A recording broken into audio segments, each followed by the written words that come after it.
Hi friends, எல்லாருக்கும் வணக்கம். தக்காளி குழம்பு எப்படி செய்கிறதுன்னு பார்க்கலாம். அதுக்கு முன்னாடி அதுக்கு தேவையான பொருட்களை எடுத்து வச்சுக்கலாம். ஃபஸ்ட்டு தக்காளி பழம் ஒரு 1/2 கிலோவுக்கு மேலேயே எடுத்து வச்சுக்கோங்க. அப்புறம் பொடியை கட் பண்ணி வச்சுக்கோங்க. வடச்சட்டியில் எண்ணெய் காஞ்சது தக்காளி பழத்தை போட்டுக்கோங்க. அதை கொஞ்சம் நல்லா குழைய வேக விட்டு வச்சுக்கோங்க. அதுக்கப்புறம் அதுக்கு தேவையான மசாலாவை எடுத்து வச்சுக்கலாம்.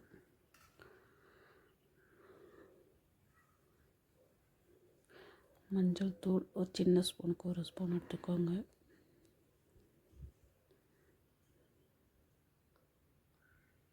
அப்புறம் வரமிளகா காரத்துக்கு தகுந்த மாதிரி எடுத்துக்கோங்க. தேங்காய், சீரகம், சோம்பு, கசகசா, சின்ன வெங்காயத்தை லாஸ்ட்டில் தான் அரைக்கணும். மற்ற மசாலா எல்லாம் ஒன்றா வச்சு அரைச்சிக்கலாம். மிக்சியில் போட்டுக்கோங்க. அம்மியில் வச்சு அரைச்சோம்னா குழம்பு கொஞ்சம் டேஸ்ட்டாக இருக்கும். அதனால் நான் அம்மியில் வச்சு அரைச்சிட்ருக்கேன். அப்புறம் இந்த மசாலாவும் நல்லா நைஸாக அரைச்சிக்கோங்க.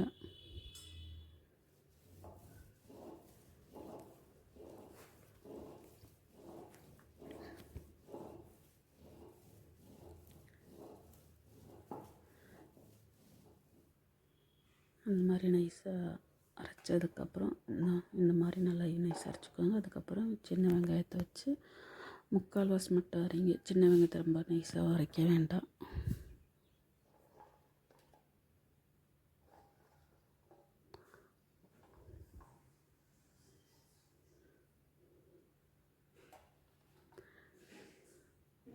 இது அரைச்சதுக்கப்புறம் தக்காளி பழம் வடச்சட்டியில் வதங்கிக்கிட்டு இருக்குது.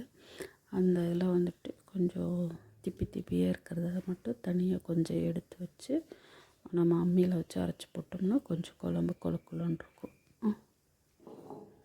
இந்த மசாலா அரைச்சி தனியாக எடுத்து வச்சுக்கோங்க.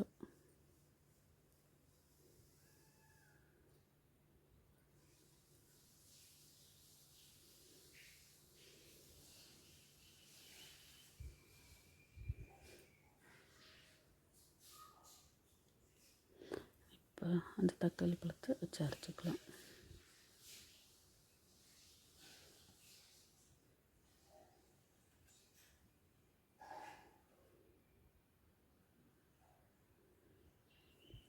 இதை அரைச்சி இந்த மசாலாவும் ஒன்றா கரைச்சி குழம்புல ஊற்றிக்கோங்க.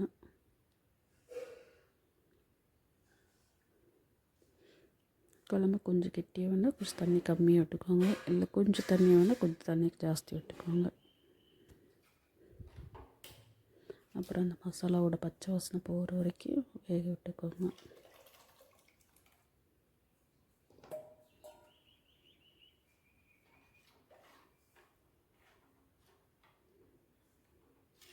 அரைச்சி வச்சு மண்பானை சட்டியில் செஞ்ச குழம்பு டேஸ்ட்டாக இருக்கும்.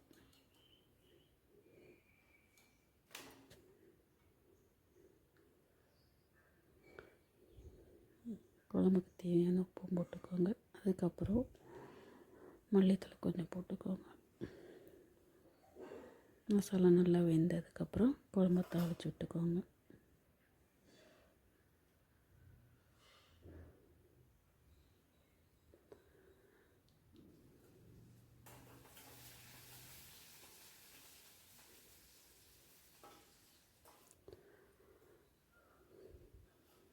சாப்பாடு கூட ஊற்றி சாப்பிட்டு பாருங்கள், சூப்பராக இருக்கும். டேஸ்ட்டும் அருமையாக இருக்கும்.